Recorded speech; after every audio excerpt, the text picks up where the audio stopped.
Hello and welcome to the last edition of Journalist Hangout this week. I am Nakmo Aru Ajoy. As we hang out today, we'll be talking about the 2016 budget. The federal government released funds for the implementation of capital projects today. And we will also be talking about the increasing cost of living in Nigeria and the call for the review of workers' salary. So let the hangout start now.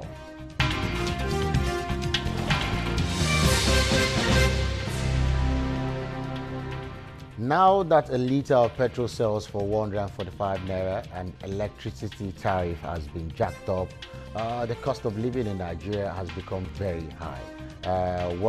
Perhaps the most important request by many Nigerian workers is for the federal government and the other employees of labor to review workers' salaries. Recently, labor unions asked for 56,000 naira as minimum wage, but some criticized them for being insensitive to the prevailing economic situation. Today, people are speaking up. A majority leader at the House of Representatives, Gbajabiamila, and social rights activist Opadokun wants the federal government to immediately review workers' salary. But can the federal government increase salaries when the finance minister said the 165 billion naira monthly wage bill is not sustainable? Can workers cope in this economy without salary increase? That's a big question. My colleagues today, Babajide Kolade Otitoju. Good evening. Good evening. Emeka Madunago. Nice having you around also. Yeah, good. I'm glad to be here. Let me start with you. What do you think? There's an increase in the PMS, increase in electricity tariff. Shouldn't there be an increase in salary also? Yeah, naturally, one would expect that salaries will be increased. But with inflation rate in double digits, what impact would the salary hike make? You know, there are so many things pulling at the purse strings of Nigerians today, and no matter, I mean, it's difficult for people to actually balance their personal budgets. So talking about salary increase, we have to be very careful to ensure that we don't increase the burden on the government and on the economy. Rather, we should look for more innovative ways of ensuring that we protect the wages of the Nigerian worker. But the burden is already on the people. Yeah, the burden is already on the people, but you can cushion it with safety nets. There are safety nets that government can introduce For example? to cushion it. Oh, of course. You can take certain measures to ensure that workers have certain benefits, especially those on the lower rungs. Public transportation, for instance, you can subsidize public transportation. If you won't subsidize, fuel, you can subsidize public transportation. You can subsidize a lot of other things. Subsidy is not a bad thing. Like the majority leader of the House of Representatives, Gbajabiamila, said, he said, subsidy is not a bad thing, but it's unfortunate that in Nigeria, subsidy has been made to look like a bad thing. In some countries, developed countries, there are subsidies in different areas. So the poor, those who earn very poor salaries, they need to be protected. It's not about just packing money, loading money to them, but whatever benefits they get, whatever wages they get must have value. There must be inherent value in what they get. And then again, we have to talk about, you know, reducing the difference between what the lowest people earn and what those at the highest echelon earn. It is unsustainable.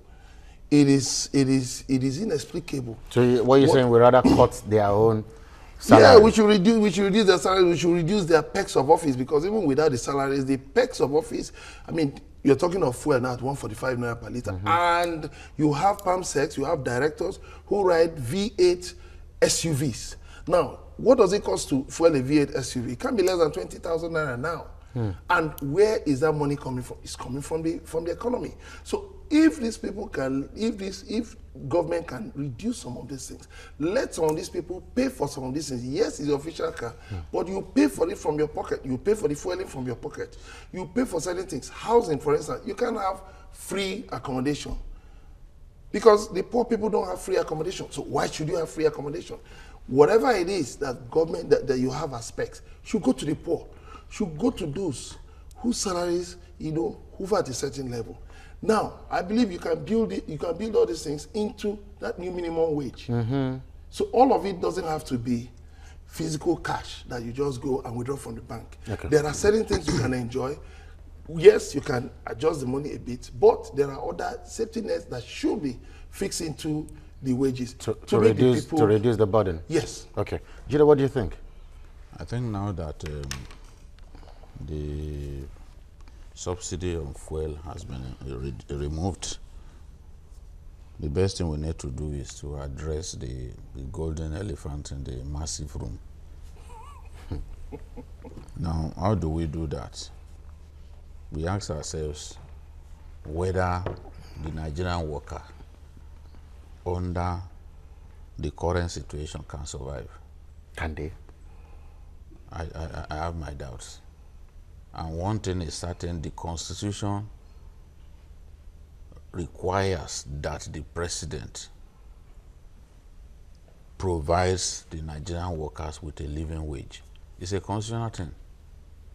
He has to provide the workers with a living wage. A living wage. Living wage. The Constitution talks about the minimum wage as something that the government must guarantee. So the question now is, can we, after the Naira under this administration has suffered serious battery? I was reading today that it is now 341 to a dollar in an import-dependent economy like ours.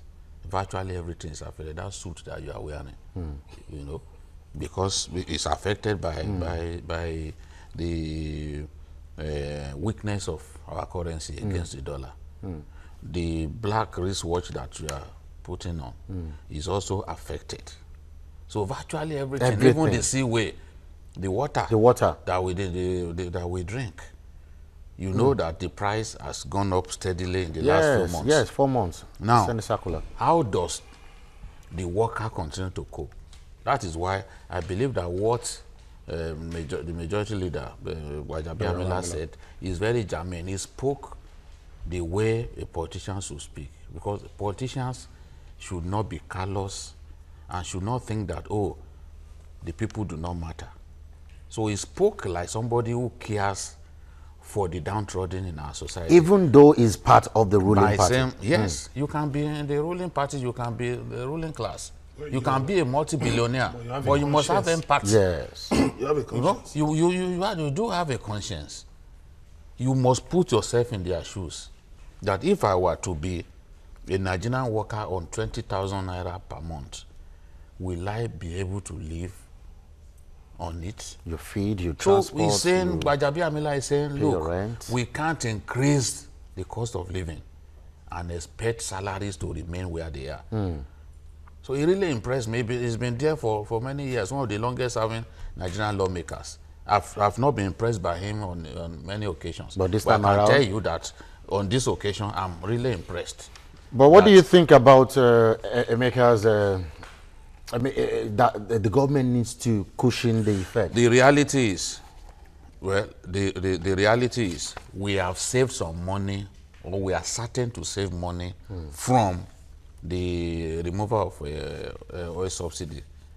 If you were paying, if you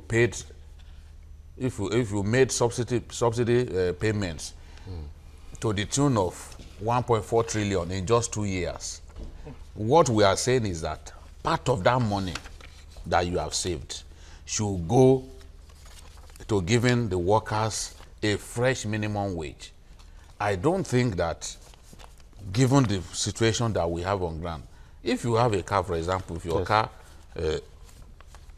if you usually spend 5,000 to fill your tank, You will need about 9,000 now. Or 10,000. Yeah, you need about 9,000 now. Because the increment is huge. So it's like double. You say about 80%. It's huge. Whichever way we look at it, we must tell ourselves the truth. So people must survive. And I believe that the current 18,000 minimum wage that some Shylock governors are even still complaining about is not a living wage. It is mere tokenism. Okay. So people must earn the sort of wages that will make them happy. Because as we speak now, virtually everything is going to be affected. The school fees of your children will go up. Home and abroad. It will go up. You are lucky. You are lucky that this didn't happen just before the children resumed. Just before they closed for the term. Because if it had happened like 2 weeks before the close of schools for holidays, your child will have brought a letter to you where you see the reality. The increment. Yes, where you see that you are probably going to pay a lot more because they take them to school in school buses. That the Britons call school coaches. They take them to school in school buses and you pay. Because every time you look at the school fees, you see the transportation element is very significant. And most of the schools power the school with generators. They are going to build all those costs into the school fees. It's a major problem. So even transportation is affected. Even the cost of living before that time, you hear that even now to buy tomatoes maybe like 200 naira. It's now 4 tomatoes for 500 naira. Before the hike was announced, it was 4 tomatoes for 100 naira. Within 24 hours, it jumped to 500 naira. I just imagine, even before then, what do you expect? You trust Nigerians? After that announcement, everything will just go up. I heard this morning, CMD Road, that Marwa used to take it for 50 naira. Now it's like 80, 70 naira. It might go to 100 tomorrow. Depends on the mood of the people. Let me tell you something. I took time. The feelings, the fuel marketers who had old stock, did they continue to sell at the old price? I wonder, did it change the second day? Yeah, let me tell you something. I took time to go through the article, of the Article 4 consultation the International Monetary Fund had with Nigeria in January, and it's very instructive. I think Nigeria should go and look for that report, the Article 4. It was really, really all-encompassing about the Nigerian economy. One, the IMF blamed Buhari. They said his late formation of a cabinet made it difficult for the country to respond to the oil shock. They blamed him there. It was stated in that report. And a stitch in time, they said, yes. 9. And then you see again, the IMF also talked about weaknesses in governance in Nigeria. Weak governance procedures, and then weak fiscal measures. That these things need to be strengthened. Now, you have a bad economy, and you still have people enjoying waivers, enjoying tax incentives. These things are criminal. Government ought to have scrapped these things. The IMF has said you should scrap these things and then move all this money into safety nets to protect the poor. And then also said the government has been slow in creating jobs. That the government has been slow. The government has not responded to economic challenges as quickly as it should. But when the budget was not signed, how would they create jobs? No, you see. Maybe in conjunction with the private sector. If President Buhari has formed the budget in good time. Yes. Definitely, the indices were there. The indications were there that Nigeria's revenues were dipping, that things were becoming very, very, somehow, that things were getting bad. So, if he had a cabinet then, that cabinet would have quickly helped to bring up measures, to mitigate the effects. Because if you look at it, the IMF has said that the prospects for Nigeria for this year are bad.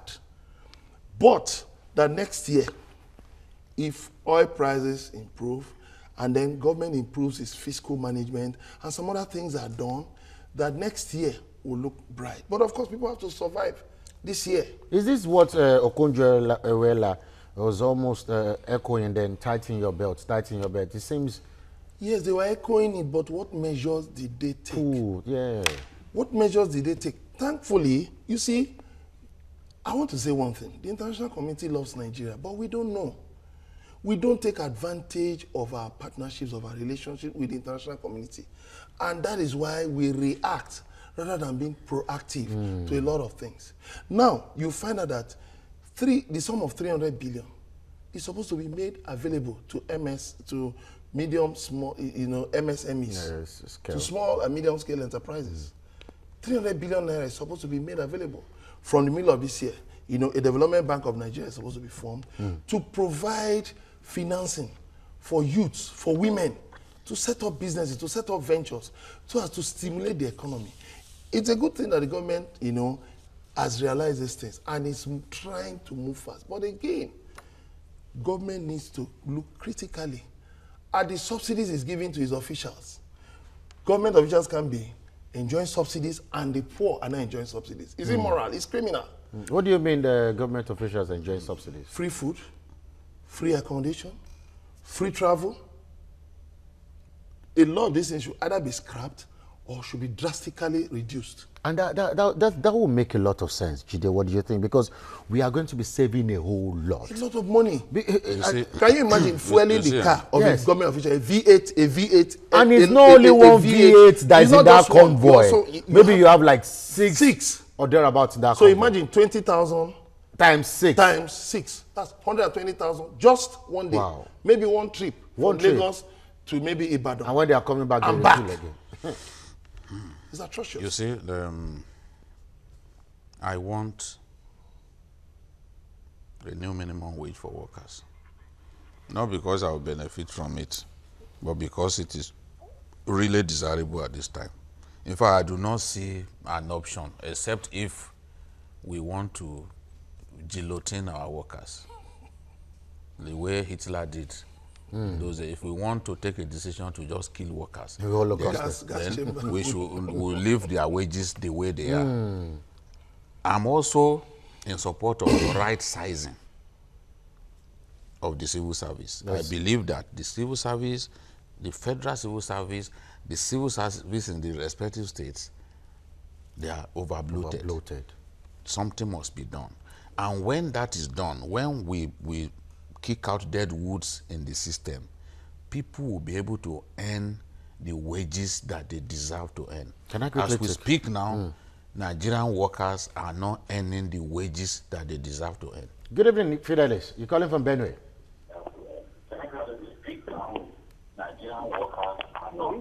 Fidelis, whenever you hear me, just keep on talking because there's a delay in this conversation. Hello? Hello? Continue. We're waiting for you. Continue. Okay. Good evening. Good evening. Good evening to Babajide. Good evening. Babajide and the others in the house. Emeka. Thank you very much. My contribution is this. It's about this demand for increment in salary. Yes. I keep asking, what about the one we are being owed? Some of us in Benue are being owed 5 months. Other states 5 months, 4 months. And if there is any palliative that should be given to Nigerians, it should be maybe a bailout again, another bailout to clear this one. Let us survive first before we talk about the one in the bush. Because if they continue talking of increment and other palliatives because of the subsidy removal, what if we die before these palliatives come? So please help us. Tell them. Are you a civil servant, Fidelis? Please. Help out the governor. Okay, Fidelis. 7 states go down. Buhari is going down too. Okay. And the next election will not be easy. Oh, it's not, it won't. All right, and thank you so much. But that's a big one because a bird at hand is what two in the bush. Pay us the ones you are owing. At least if it's in that is they cannot even pay that one. How would they pay? No, but we don't. Let's not imagine that this will continue forever. Okay, that's owing the people salaries. Yes, okay. I don't want to believe that it will continue forever. I think that at one point, something will be done. Because you can't just keep owing people salaries in the very wicked manner that these governors are doing it. And I've suggested, and we will not leave them alone on this program until they start paying. Because if you can't, every month, you go and take your allocation from FARC. You know who is the highest debtor now? the states that owes It, the it, salaries most? it keeps changing. I heard It's that competition. I heard that Oyo is owing 6 months now. Wow. You know, so it depends when you find out. I think it's in the region of 5 months. Most of them have. Benue is 5 months. How would they survive? You know? The thing is, you don't have, if you pay this month, then maybe next month you can't pay. You pay again the following month. That way you will reduce it. So instead of owing people 6 months salary, you probably owe them 3 months. 3 months, yeah. And you keep it at a manageable level. But the governors are behaving like people who are not inventive, who can't think deeply.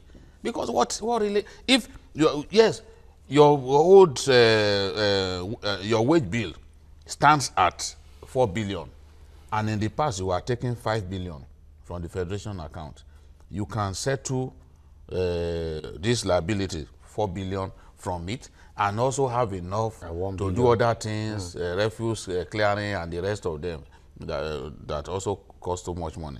Now, if you are paid 4 billion instead of you are paid, maybe you are paid 2.5 billion instead of 4 billion. 5. Okay.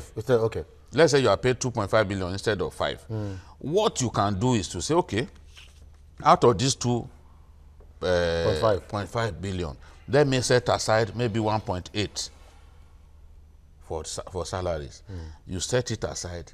You tell them, for now, I can only pay maybe 50%. You pay 50%. The following month, you pay another 50%. 1 month is gone.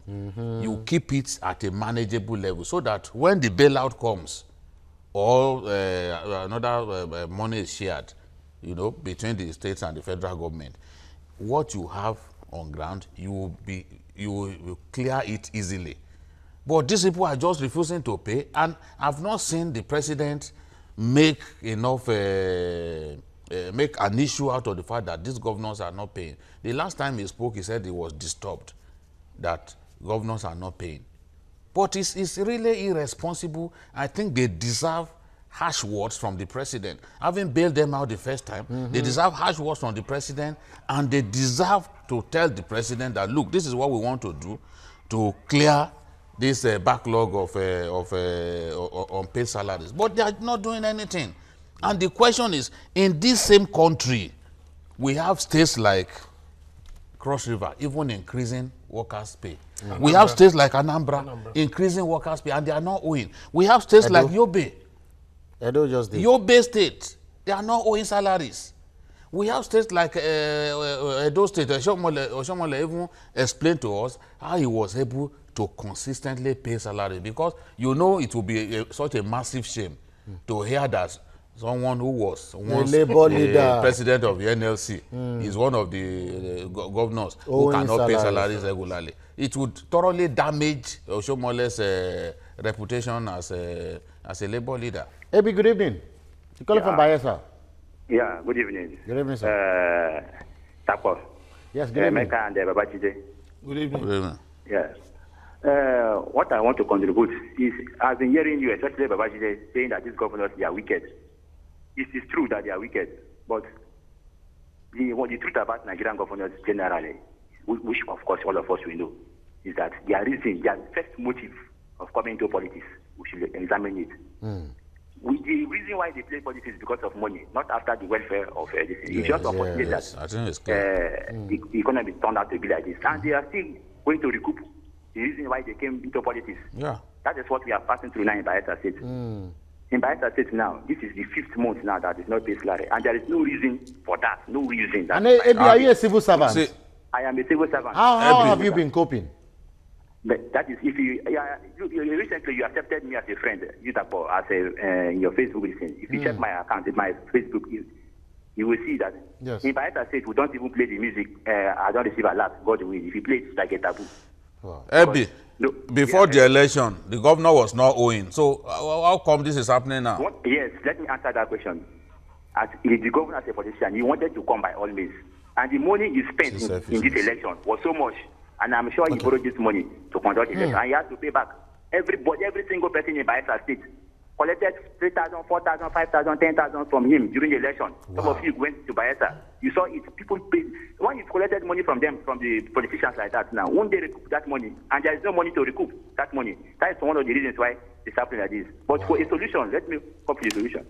Maybe the federal government should come up with a policy, or it is going to constitution to be changed in such a way that if the governor cannot pay salary, let the federal government hold this money until they can get the amount that can pay 1 or 2 months before releasing it to the state. And then monitor how they are paying salary. Or even transfer all salaries to the federal government. Then the remaining money should be given to the state governors to operate with. At least the salary aspect should be managed first before anything. I think that should be one of the solutions. Wonderful. Thank you very much, Ebi. I think I'm really... Yeah, you love that, but we'll go straight into that. But let's try and listen to Governor Oshiomhole, because you mentioned him, and maybe some other governors will learn from him.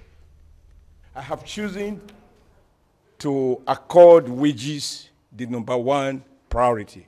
There was a time when things got so bad that for 3 months, I stopped the overhead to the governor's office, the overhead to the deputy governor's office, the overhead to every commissioner, and overhead to the State House of Assembly, so that whatever we have was enough for us not to default. We will definitely talk about that's Governor Adams Oshiomhole, Edo State Governor. But we'll definitely talk about what the solutions AB profiled. But let me quickly look at this, because Jide said Adams Oshiomhole could be doing that, paying his worker salary because of his antecedents, and because people would not want him. I mean, he doesn't want people to believe that he, a former labor leader, cannot even pay worker salary. But why are the other ones like that? Is it because they don't have anything to lose? Because he mentioned the Bayelsa State Governor. Before election, you could pay. Now people have voted for you. You are owing them salary. You taking the people for a ride or what? Yeah, I'm sorry, I still have to go back to the IMF report. It talked about that the major problem with the Nigerian economy is that the states and local governments have poor fiscal management, that they are constituting a major drain on Nigerian economy. And he warned again that the bailouts that government has been giving these states and local governments will hinder future growth. Because what it means is that they're already eating into future resources of the children unborn. So that what should happen is that these states should look at their expenditure. They should look at their internally generated revenue.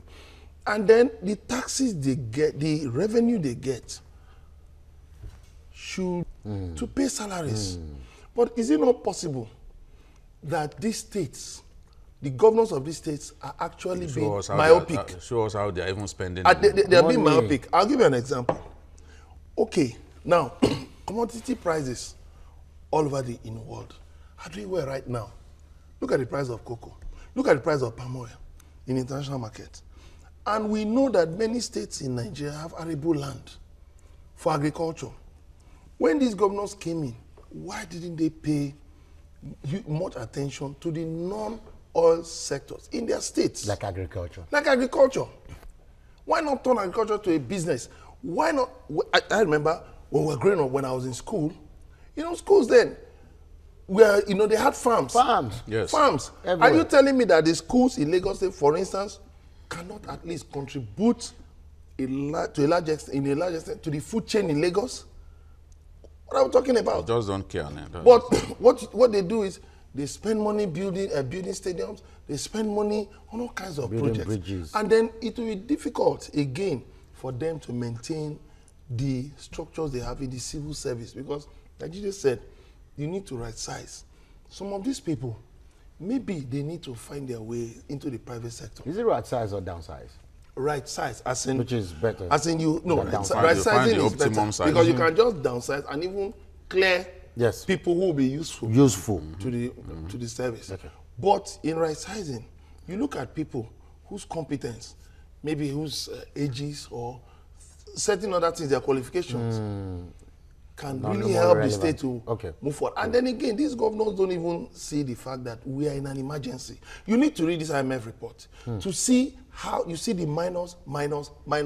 The figures for Nigeria just minus.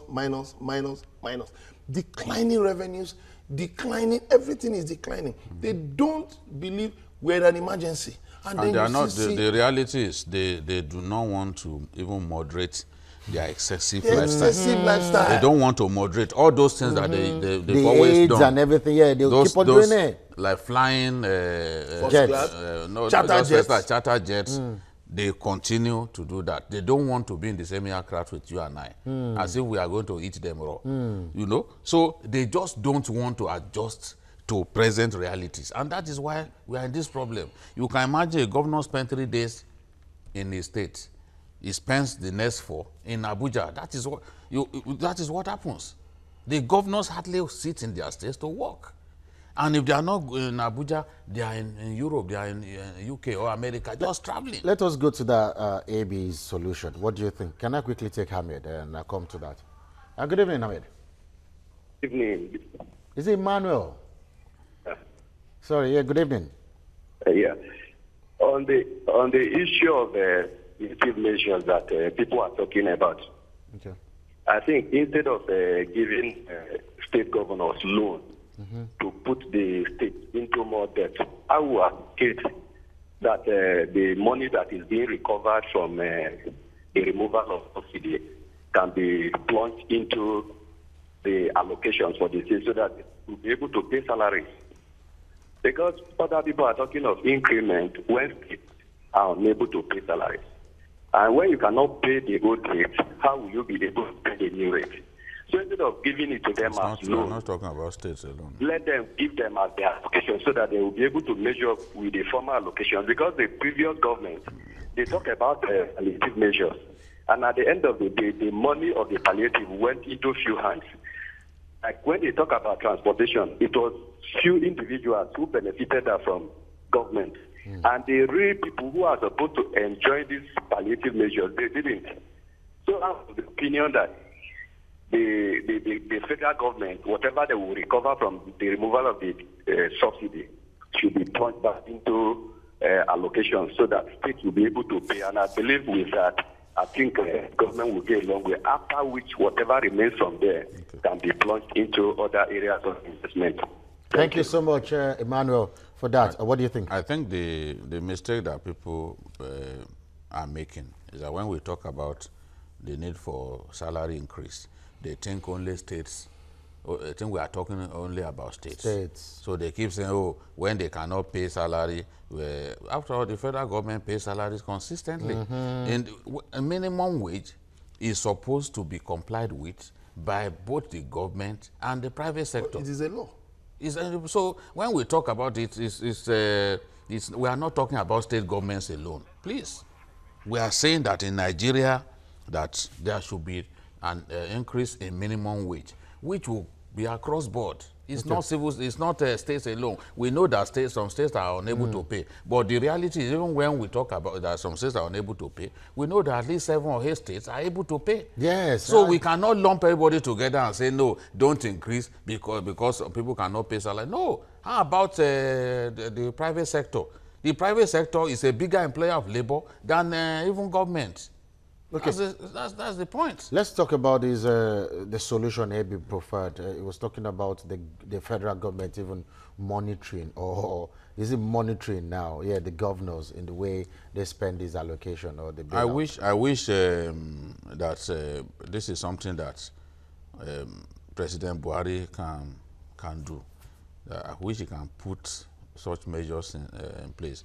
But the reality is, this is a democracy. They will take him to court. People who took Jonathan to court because he wanted us to save money. You know, they said no. I remember the former governor of Lagos. They saying, look, our infrastructure is about 40 years old. That we don't need to say we should just spend the money that we take on infrastructure. Yes, great idea. But today, the countries that have been able to manage the aftershocks of the sudden decline in oil prices are the countries that save sufficient money in the form of the sovereign wealth fund, the UAEs of this world. If you go to check how much the UAE and Saudi Arabia, have spent, just to stabilize things, you'll be amazed. You go to Norway and see how much money Norway saved in form of the sovereign wealth fund. Even Kazakhstan, countries like Kazakhstan that people do not respect, but come to Nigeria, all our governors wanted was just share the money. Just share the money. Just share the money. Emeka, as we round up, your I have conclusion. a slightly different view. You see, we have the Fiscal Responsibility Act that talks about public expenditure. Then I think President Buhari needs to have an urgent conference with the National Assembly. Section 162 of the Constitution, which talks about that all revenue should be paid into the federal account and shared. That section needs to be urgently reviewed. Yes. It needs to be because that reviewed. was the point that a quarrel between them and Okonjo-Iweala, because they kept referring her to that. Because do you know the funny thing? Now, the government is recovering money from politicians, but all that money is going to be paid into the federal account. And they will share. And probably squandered. So, it needs to be reviewed. You see, a lot of things about how revenues are gathered. You can't even say that every money must be shared now. You must be able to say. President Buhari needs to do an urgent conference with the National Assembly to look at our constitution. A lot of things need to change. We cannot continue to pretend that we are still living in El Dorado. Okay, thank you, gentlemen. And after this break, we'll talk about the 2016 budget implementation. Stay with us.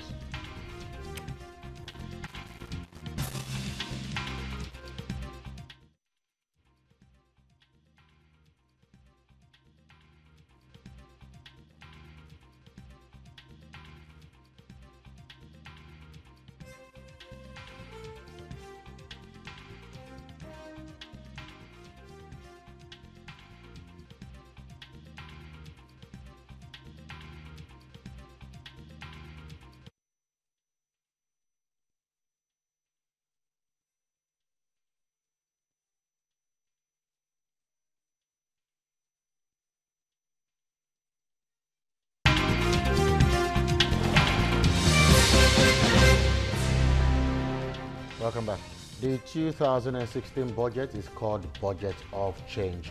But the only change Nigerians have seen since it was presented to the National Assembly has been how the budget changed from one manipulation to another before it was finally signed into law. Today, the story has changed to that of hope as the federal government disbursed funds to its ministries, departments, and agencies, that's MDAs, so that they can begin execution of capital projects captured in the 2016 budget.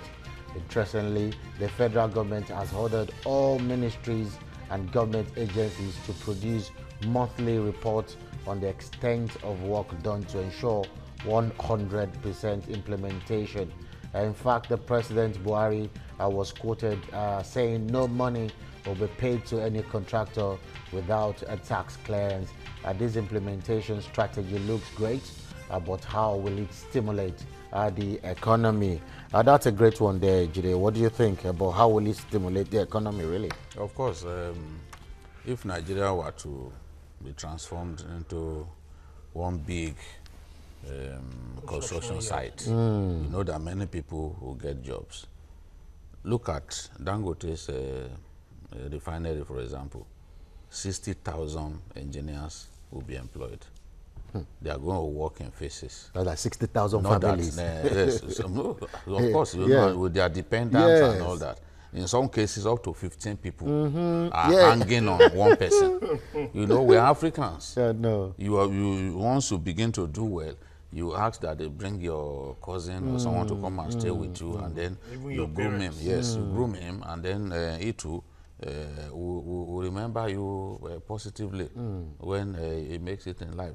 So the thing is, the moment the budget is funds are made available for the execution of projects, we'll see that the economy will get reflected one way or the other. The economy will will benefit tremendously from it in form of our GDP. Hopefully from next week. We don't know when exactly the funds will be released, but they've told us today. But we don't know how much will be released in the first instance. But we want to see roads being constructed, especially the Calabar, the Lagos-Calabar coastal rail project. Because the you minister, can imagine how many towns yes, This project benefits. is running through so many towns in Nigeria. And of course, just as he said, new towns will be created, jobs will be created, lives will be turned around. You know, so many things will change about our country. The outlook they said that 2,193 kilometers of roads will be delivered across 31 projects for 2016 alone. That's massive. Well, we wait to see whether that can happen, because we know that in the civil service, deliberately, people ensure that projects are not completed on time, so that the variation can happen in the contract sum and all that. I just hope that under this president, this will not continue. I remember engaging a former minister, Dagash, and he was telling me that, look, the funds are usually released very late. He was telling me about how even civil servants connive with contractors. I was particularly drawn to what he told me back then when I saw here that they are going to be tracking the implementation of this project, because it is very important. What civil servants do is, if a minister wants to go to inspect a project, most of the time, even the contractors don't have capacity. They don't have the right equipment. So once they are aware that the minister is coming, they go and loan equipment from another company. You see equipment on site. It is the civil servants who leak this critical information to these contractors. And by the time the minister gets to the site, he will see evidence that work is proceeding maybe at a good pace, and then he leaves. As soon as the minister leaves, the equipment gets returned to the original owners. So there is a lot of corruption that impedes the smooth implementation of budgets in Nigeria. And it is just my wish that things will be done differently this time. Okay, and doing things differently, they said the one he mentioned also, there will be, we're looking at the execution, you have to publish monthly. You publish monthly and quarterly. Everybody must see what you guys have done. But do you think that will curb what the problems or the difficulties that the civil servants might want to include in all this? You know, like I said earlier, we have enough laws to take care of public expenditure. But it's now up to us to implement these laws. Like I talked about the Fiscal Responsibility Act. Of course, it has enough provisions to guide public fiscal management. But the issue is when these things are not implemented, what do you do? But again, the federal government needs to partner states and local governments in all these projects. For instance, the 1951 Railway Act needs to be amended to allow for investors from other sectors to come in. Since these rail projects are going to go through different parts of Nigeria, why not involve the states and local governments as stakeholders so that they will also bring their plans? You have your own plans. Have you told us about the plans of the states through which these rail lines will pass? Then again, why is it that we still have decrepit coaches? Is it that we don't Is it that we don't have foundry yards anymore where we can fabricate coaches? You have a lot of young people all over the place. You have our marginaries in the north. And we have the resources. We have the resources. We have they the can land. be trained also. Of course, they can go to school and they can they can also work. There are a lot of resources we have, but the problem is lazy mental attitude of our leaders. Our leaders, they cannot think. They have an outdated thinking style. Because laying of tracks alone will generate so much money. Is it just laying of tracks? What about the fabrication of those tracks? Yes. If you do those things in Nigeria, you don't just look for money, just for money to come. The technical capacity, bring some of these things from China to Nigeria. set up new yards, foundry yards. Take youths there. Take youths there. You can even take secondary school students there. Yeah. Who says they cannot earn some money on the side to help their parents?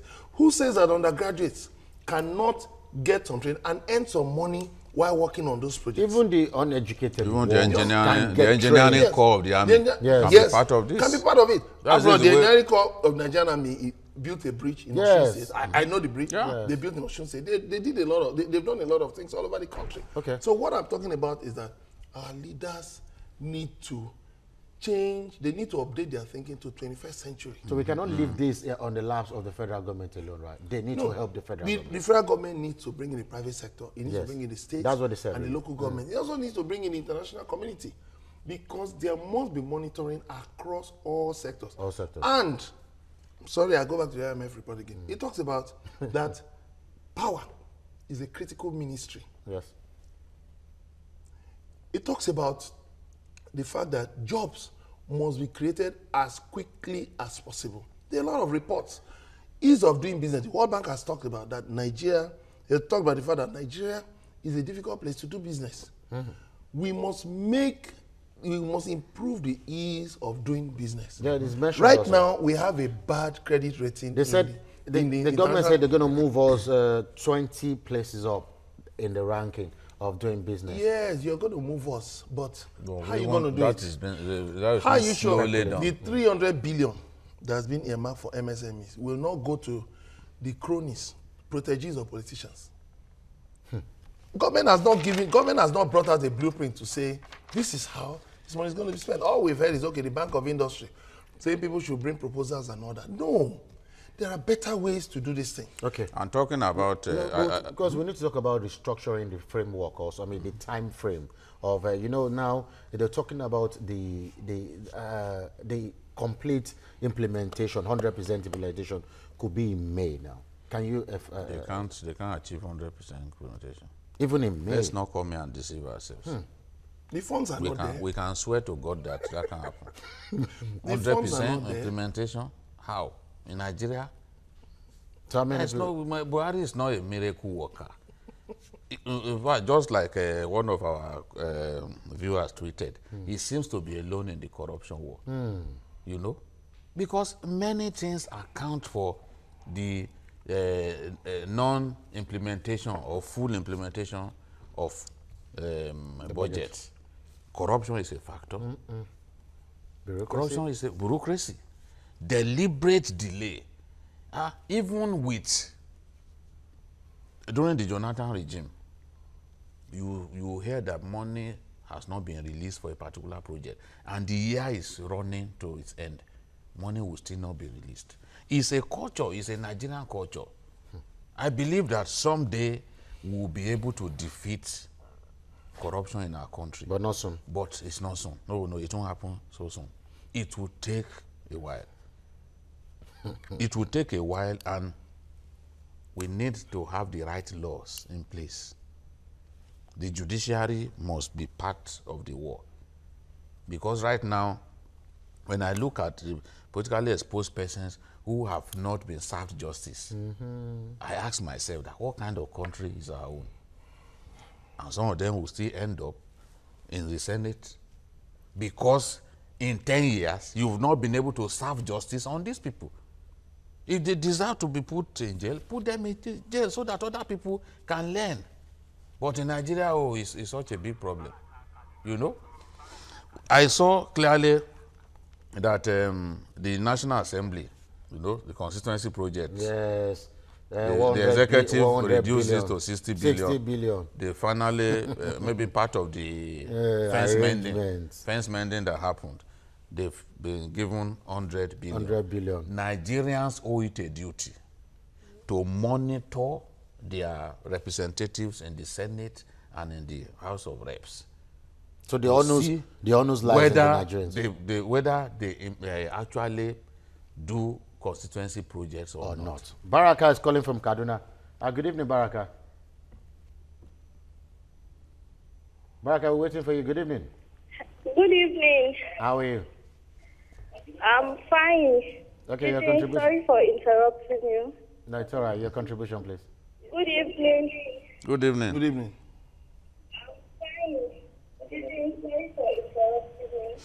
I just want to make some contributions. Okay.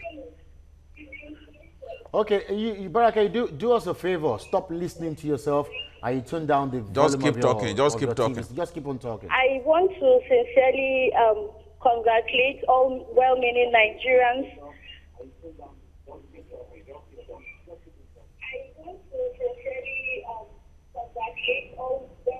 Keep talking. Keep talking. Don't slow down. Continue. Oh, yeah, congratulations also. what? I don't know. Over the removal of subsidy. I think so. What do you think about the implementation? Yeah, and I will have to quickly add something here. The Nigerian Labour Congress have been talking about grounding the economy to protest this fuel thing. Is it an economy that is gasping for breath that you want to ground again? I think Nigerian Labour Congress is a powerful organization. They should engage more in dialogue with government. No, I'm coming. I want to ask you a question. But why don't you wait until their meeting? But they said the NLC was here until the meeting because when they were talking about this thing, I thought they said the representatives of Pengasen, NLC, TUC. They have to take the resolution back to okay. You don't remember ASU now in those days when ASU was on strike. But you see, they don't also have to wait until there's an enlarged meeting. There are different levels of consultation. What about the National Assembly? To reduce the suffering on the people. I mean, yes, I like what Gbajabiamila said, but again, I found some things he said strange. As if he didn't know that was what the state of the economy The reality is, the NLC president has no power to decide for Nigerians or for the body. He must, even when Oshomole was there, as powerful as he was, even when Sumono, the most popular of them all, he never took a decision without first going. That is what the Constitution says. That you can't decide for the rest of us. But you've heard them talking about mother of all rallies. You know why? It depends. When they have their meeting, Dino Malai is going to when they have a meeting, of course. No, but is Dino Malai claiming that he didn't know that there was no provision for subsidy in the budget? Even Shehu Sani. Shehu Sani, yes. Is he trying to tell us that he didn't know that there was no provision for subsidy? So this only let me tell you, labor leaders are very good at playing to the gallery. I will tell a story today. But Dino is not a labor leader. We started by talking about NLC. NLC, okay. I will tell Nigerians a story today. There's a certain man called Pascal Biafia, he's dead now, former NLC president. He was close to Babangida. So he needed to read a speech in which he would abuse Babangida thoroughly. So he first went to the president then and said, Mr. President, I'm going to abuse you. But don't worry, you know, because of our people, I need to make them happy. And I'm abusing you, I'm sure they will be clapping. So Buhari said, okay, don't worry. Babangida said, go ahead. And Pascal Biafia banging the lectern, abusing Buhari, abusing Babangida. Babangida was just looking at him. People were hailing him. They didn't know that he had apologized in advance. Anticipatory apology. You see, so when you see them, you expect that they will behave like that. At the end of the day, these people, a lot of them are very close to the people in government. Oshomole was Obasanjo's very good friend. In fact, Oshomole attended the presidential primaries of the PDP in 2003. Okay, gentlemen, we need to leave, but a line. Do you want to drop a line, short one? Yeah, what I want to say is that government should be more transparent in its dealings on the economy and should communicate more with Nigerians. Government should be more open. Tell Nigerians about your plans. Wonderful.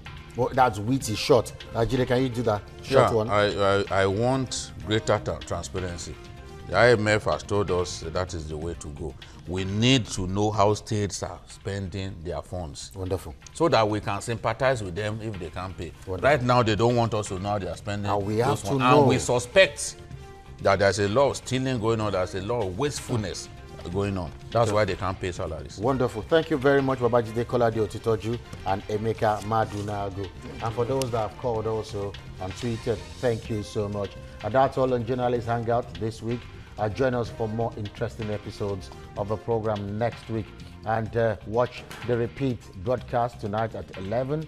You can also watch Journalist Hangout on YouTube at youtube.com/TVC News Nigeria. I am Dapo Aruwaje. Bye for now, and God bless Nigeria.